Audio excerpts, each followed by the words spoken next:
Oi gente, tudo bem? Mais um vídeo do Clube da Leitura no ar. E depois daquela revelação que tivemos no último capítulo que lemos, agora a gente vai ter que aguentar o suspense até quando eles voltarem a falar sobre o assunto, porque agora no capítulo 6 nós entramos na parte 2 e voltamos para fevereiro de 1744.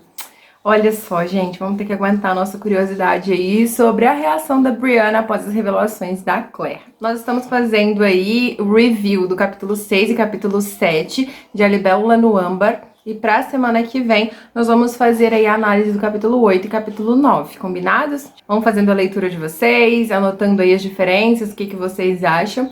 E aí, semana que vem, a gente faz a análise do capítulo 8 e capítulo 9. Eu sempre deixo aqui no box de descrição um link para vocês irem direto para os livros. É um link da Amazon, é super seguro.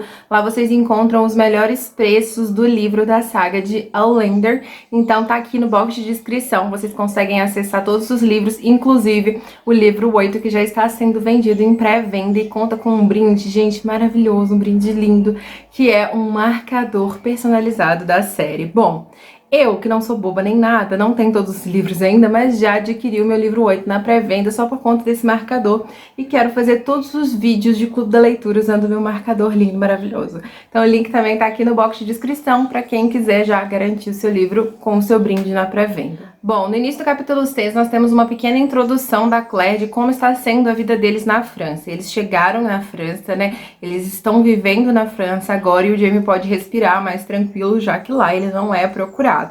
Mais tranquilo entre aspas, porque eles foram com uma missão e eles estão trabalhando para que essa missão dê certo, né? Mas eles estão mais tranquilos, lá eles não precisam se esconder de ninguém ainda, né? Eles estão mais tranquilos, eles não são fugitivos por lá. Então, pro Jamie está muito mais tranquilo a vida na França agora, apesar de que o coração dele está na Escócia, ele queria estar na Escócia, né?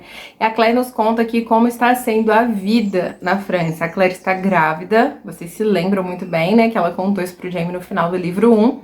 E aí ela está sofrendo de muitos enjoos matinais. Ela conta que ela até emagreceu e o Jamie tá muito assustado vendo ela passando tanto mal assim. Ele fica com dó dela porque, segundo ela não consegue comer nada pela manhã. E ela também nos conta aqui que ela e o Jamie não tiveram nenhuma intimidade até então. A última vez que eles estiveram juntos foi lá no mosteiro e desde então eles não estiveram juntos mais.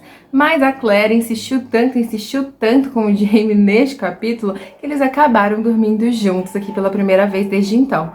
Por que o Jamie não queria? O Jamie tinha medo de machucar o bebê e machucar a Claire, gente. É ou não é um cavalheiro esse Jamie Fraser, gente?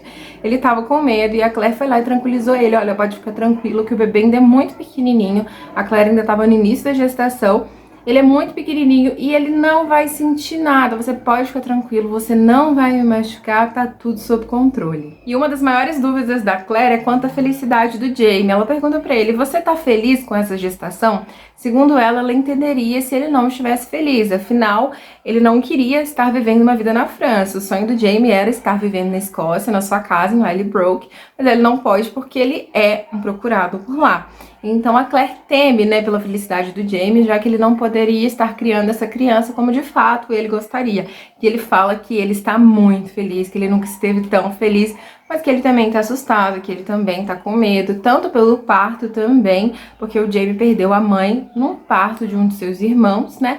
Então ele também teme por este momento e, segundo a Claire, essa era a grande causa da morte da maioria das mulheres da época.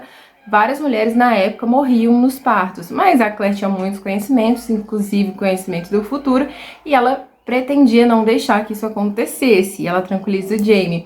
E aí, gente, ele conclui essa conversa com ela de uma forma muito doce, muito bonita. Ele fala que seu coração enche de alegria quando ele imagina a Claire amamentando o filho dele. E ele ainda fala pra ela, ai Claire, meu coração dói de tanto amar você. Ai, esse capítulo também é um capítulo muito político, né? Aqui a gente vai entender um pouquinho da importância do tio do Jamie, como ele conseguiu colocar o Jamie, né, aonde o Jamie tá no momento, porque o Jamie só conseguiu essa recomendação para trabalhar diretamente com o rei James através do tio Alexander, né? E aí a gente vai descobrir também um pouquinho sobre qual a importância do tio Alexander, do abade Alexander nessa história toda. A gente também vai descobrir um pouquinho de como funciona essa história aí dos jacobitas, das conversações entre eles, né, de como eles fazem para transitar as cartas deles. É um capítulo muito político, então assim, todo cuidado é pouco ao ler estes capítulos para que a gente consiga entender um pouquinho da história no futuro. O rei James estava precisando de um amigo leal, uma pessoa assim que estivesse ali com ele para tudo que fosse necessário, e o tio Alexander falou assim: bom, eu tenho meu sobrinho, então eu vou mandar ele para te ajudar aí. Mas por que o rei James confia tanto assim no tio Alexander a ponto, né, de aceitar ali o sobrinho dele como um amigo leal? Bom, o abade Alexander era um apoiador assim cego da causa jacobita. Na verdade, ele era o grande responsável pelas cartas conseguirem chegar seguras aos destinos dela. Em 1715, o rei James ele fez uma tentativa mal sucedida de recuperar o seu trono. O rei James é um rei exilado da Escócia, ele vive na França, tá aí. E agora o filho dele, o príncipe Charles, vai tentar novamente recuperar o trono aí para sua família. Só que agora eles estavam sendo muito mais cautelosos do que em 1715, para que tudo dessa vez desse certo. E o abade Alexander era um dos correspondentes mais assíduos do rei James. E o porquê disso, né?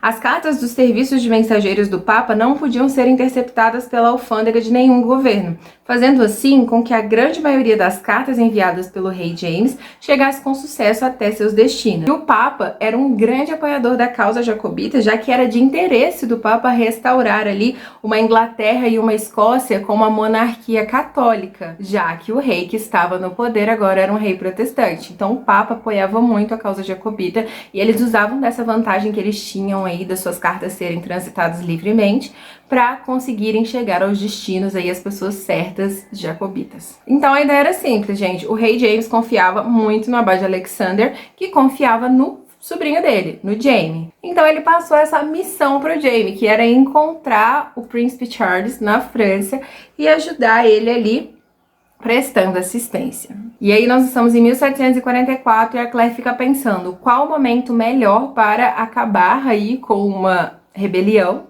do que no início dela, né? Porque agora que ela vai começar, é agora que o príncipe Charles vai começar a enviar as cartas procurando os apoiadores da causa dele. Então esse é o melhor momento que eles têm para tentar findar, né? Para tentar dar um fim a essa rebelião que na verdade ainda nem começou. Está nos seus primeiros movimentos ainda. Porém, antes deles iniciarem ali o trabalho que de fato eles foram fazer em Paris, o Jaime ele tem ali uma reunião com o primo dele, Gerard Fraser. Esse nós conhecemos ele na série, ele aparece em alguns momentos na série e ele tem até um papel bem importante ali, já que ele vai ceder a casa dele para o Jaime morar por um tempo. Segundo a Claire, ele era um próspero imigrante escocês, importador de vinho e outras bebidas. E a Claire até faz uma breve comparação da aparência dele com o Murtagh. Gente, eu só consigo dar risada quando ela tá fazendo essa comparação, porque assim, gente, o Murtagh é muito feio pelas descrições que a Claire nos dá aqui. Gente, como é diferente na série, né? Porque o Murtagh da série é tudo bonitão e tal, é muito diferente dessa descrição que nós temos do Murtagh nos livros. E a Claire faz aí uma comparação, né, do primo Gerard com o Murtagh, eles são muito parecidos. O Jaime era esperto, essa visita que ele fez pro primo dele não era uma simples visita, ele foi com as seguintes intenções: bom, o meu primo, ele vende vinho aqui, então ele tem acesso à sociedade parisiense. Ninguém melhor que ele para conhecer essa sociedade. Então, uma vez que eu estiver na corte, eu preciso ter um jeito de sair dela caso fosse necessário. Caso fosse preciso, como eu vou sair da corte, já que não era tão fácil assim. Então, ele estava conversando com o primo Gerard para quê? Se houvesse uma possibilidade de sair, o primo com certeza saberia qual era essa chance, qual era essa possibilidade que o Jaime precisaria fazer para sair da corte. Então assim, o Jaime era muito esperto, muito astuto. É uma coisa que é legal ver também é o quanto a Claire tá empolgada em conhecer o príncipe Charles. Afinal, né, ele é um personagem histórico muito famoso e é o primeiro que ela vai conhecer. Tem um momento cômico, um momento engraçadinho também, que é quando o Jaime ele chega, né, do encontro com o primo dele todo bêbado, todo embriagado. O Jaime bebeu todas. E aí ele tá muito engraçado, a Claire tentando levar ele pra cama e tal. Esse é um momentinho cômico que acontece no livro, muito engraçadinho. E na manhã seguinte o Jaime acorda ali com uma dor de cabeça da ressaca da bebedeira do dia anterior, mas eles têm um trabalho que é ir encontrar o primo Gerard. Ele quer conhecer a Claire, então eles vão até o navio dele, até o porto na verdade, porque ele tá pra receber uma carga de vinhos. Essa cena nós vimos na série e assim... aquela pimentada que acontece em toda a temporada, sabe? É aquele vilão que aparece em toda a temporada. E aqui nós tivemos aí um vilão, né? Não podemos dizer que ele foi um grande vilão, porque ele não perpetuou aí por muito tempo na série, mas nós conhecemos ele, que foi o Conde Saint-Germain. Ele aparece aqui da mesma forma como apareceu na série. Eles estão lá no porto esperando o navio do primo Jared chegar com uma remessa de vinho do porto, que segundo ele era um dos melhores vinhos e um dos vinhos mais caros que ele tinha. E a outra pessoa que tinha ali o domínio da outra parte dessa remessa de vinho era o Conde Saint-Germain. Mas assim que o navio dele chega no porto, gente, voilá, né? Varíola. Os homens estão infectados com varíola. A Claire dá esse diagnóstico e muitas pessoas conversaram sobre como a Claire é imprudente, né? Como ela não pensa muito nas coisas, como ela é impulsiva e ela vai falando as coisas assim, a Deus dará. E aqui a gente tem um exemplo disso. A Claire, ela mais que de imediato dá o diagnóstico de varíola e, gente, isso não podia se espalhar, então eles, claro, obviamente, confiscam o navio, confiscam toda a carta, toda a carga. O Conde Saint-Germain perde toda a carga que ele tem ali e o navio vai ser queimado. Mas isso não vai ficar barato para Claire. Afinal de contas, ele promete para ela que ele vai vingar, né? Isso tudo aí que ela fez pra ele. Ele promete que ele vai vingar aí todo esse dinheiro que a Claire o fez perder. Bom, se o Jaime ele foi ali com intenções, né, com segundas intenções nesse encontro com o primo Jared, o primo Jared também tinha segundas intenções ali a respeito do Jaime. Acontece que ele ia fechar um negócio muito grande, muito bom pra ele, mas em outro lugar da França. E aí, quem ele poderia deixar no lugar dele? Que homem de confiança ele confiaria pra deixar no lugar dele tomando conta dos seus negócios em Paris? Jaime Fraser. Ele oferece o Jaime ali um bom salário mensal e oferece também ali a casa dele para eles morarem. A ideia dele é o quê? A Claire é uma mulher maravilhosa, linda, elegante, né? Faça jantares para a alta sociedade francesa, conseguindo assim trazer os homens mais ricos da cidade ali para a mesa do Jaime, para que ele consiga clientes para eles. Gente, são todos muito visionários os Fraser, eu adoro isso neles. E aí já no início do capítulo 7 nós temos a mudança deles, né, para a nova casa deles lá em Paris. A Claire escreve que era uma casa grande, era uma casa de 3 andares, era uma casa bonita, elegante, mas precisava de um toque feminino de elegância a mais, sabe? Porque o primo Jared era solteiro, não tinha esposa, então a casa era muito masculinizada, muito séria, e a Claire, com certeza, com toda certeza, traria uma elegância a mais pra nova propriedade deles, né? Pra nova morada deles, na verdade. A Claire passa o dia conhecendo seus novos funcionários, porque ela agora tinha vários funcionários à sua disposição, vários empregados à sua disposição, e ela passa o dia conhecendo eles, e inclusive ela fica sabendo até de uma fofoca a respeito do príncipe Charles. Os boatos que rolavam ali na época a respeito do príncipe Charles era que ele era quieto na dele e tal, que ele estava sempre em casa, mas a Claire ouviu ali de uma das suas funcionárias que não, que na verdade ele tinha até um romance com a Mary Louise, que era uma mulher casada. E aí o primo Jared fala assim, nossa, mas o marido dela é um grande amigo do rei Jaime. Então, assim, né, as aparências enganam muito. E outra coisa que a Claire também fica sabendo ali da boca de uma das suas funcionárias é sobre a reputação do Conde Saint-Germain.